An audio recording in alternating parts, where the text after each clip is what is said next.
Hello everybody, I hope all of you guys are having a great day. Now this is your fourth stimulus check update and daily news report. Many lawmakers agree that the new child tax credit payments will greatly help millions of American families, but even more stimulus check money could be sent out soon. As states like Kansas and Oklahoma let their emergency declarations run out, they effectively take a pass on extra federal help with food stamps. According to new data, nearly 1 in 5 families struggle to afford food at the height of the crisis, and SNAP program benefits were maxed out to reduce food insecurity.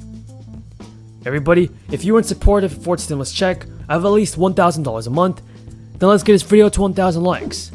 Personally, everybody, I believe that our politicians must do a better job in helping out the American people. They must send out more stimulus payments to help those Americans that are in need. And if you guys agree with me, then let's get this video to 1,000 likes.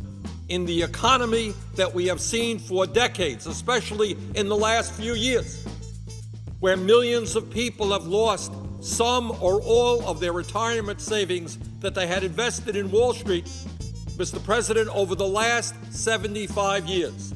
Now, a SNAP outreach manager for the Northern Illinois Food Bank told reporters, "Our families cannot go back to $40 a month. They cannot go back to $16 a month. They cannot go back to $70 a month. It's not enough to sustain their families over a full calendar month." That's because with a slow recovering economy, some states argue that they don't need emergency declarations, and that means SNAP payments fall to pre-crisis levels. For example, an average 5-person household will lose around $240 per month. Last week in Kansas, Republican leaders blocked the governor's request to extend the state's emergency declaration. And that means thousands of residents in Kansas will lose out on the expanded benefits, which raised the average monthly SNAP payment from $106 per person in February 2020 to around $193 per person in May 2021. But anti-hunger advocates have since spoken out against the governor's decision, saying that hundreds of thousands of Americans could lose out on SNAP benefits. The emergency declaration expirations come at a time when global food prices are at their highest in a decade, according to the United Nations. Should SNAP benefits be continued? If you believe so, then let's get this video to 1,000 likes. Not one American has lost one dime that he or she was entitled to in terms of Social Security benefits. That's a pretty good record. Now folks, the IRS will be sending out the first installment in a series of advance payments between $250 and $300 per month per eligible family starting on July 15th. Around 36 million eligible American families this summer will receive financial relief from the federal government as part of the 2021 child tax credit. President Biden signed the enhanced child tax credit into law as part of the American Rescue Plan. Eligible families under the enhanced child tax credit are expected to receive up to $1,800 in payments by the end of December. President Biden's effort expanded the child tax credit from a $2,000 benefit per year, taken when taxes are filed, to an up to $3,600 benefit per dependent. And some of you guys have asked me how to claim the child tax credit. Well, most families who have filed a tax return in 2019 and 2020 or signed up to receive a stimulus check do not need to do anything and will receive their benefits automatically. For those families who do not fall under either of these categories, the IRS is a non-flyers tool where a person is asked some basic personal information to determine eligibility.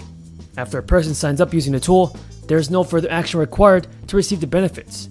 If you are eligible to receive the child tax credit, then you will automatically begin receiving the monthly payments from July 15th. But you can use the IRS new online portal to adjust your preference. Simply visit the Child Tax Credit Update portal and sign in. In regard to your Social Security news, over 1 in 5 Americans claim Social Security benefits at age 62, and that is the earliest age possible. If you plan on being one of them, then most of you can collect around $2,300 per month in Social Security income at that year. Qualifying for that amount though is tough. Social Security is based upon your historical income, and pocketing the maximum at age 62 requires a 35-year work record of earnings greater than the annual payroll tax limit. For this reason, folks, it's far more likely your Social Security check at age 62 will be smaller than the maximum. Now, even though you can claim Social Security as early as age 62, there are good reasons why many retirees choose to do so. Social Security's income calculation is designed to replace about 40% of the average person's pre-retirement income. But that is only true if the recipient wants to claim benefits at the full retirement age. To qualify for the biggest possible payout at age 62, you need to have a 35-year work history with income subject to payroll taxes, and second, you need to have income at or above the payroll tax limit in each of those years. And that's because Social Security determines your monthly benefits by adjusting your 35 highest years of income for inflation, and then calculating your average earnings over the period. So folks, that's all the news in this video. If you guys found this video useful or helpful, feel free to subscribe to my channel and give this video a like. Folks, I truly appreciate everyone's amazing support. Until next time, have a great day and stay safe. Every American getting every penny that was owed to him or her for 75 years. It is a program that has worked. It is a program that is working today. It is a program that can pay out every benefit owed to every eligible American for the next 25 years. It is a program that should not be cut. But more to the point, in terms of President Obama, one of the problems that we have as a nation is that it is no great...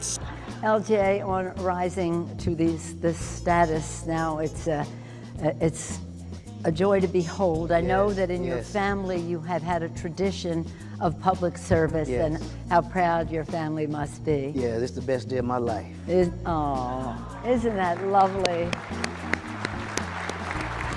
All right, we're gonna go right into it, Madam Speaker. But before I do, I want to congratulate Judge Gary Moore for his leadership for a decade of service in Boone County, and more than a decade of service in one capacity or another to NACO, and what a beautiful family he has personally, and how effective his working family is. They are already on my case on the Asian carp, and one thing and another.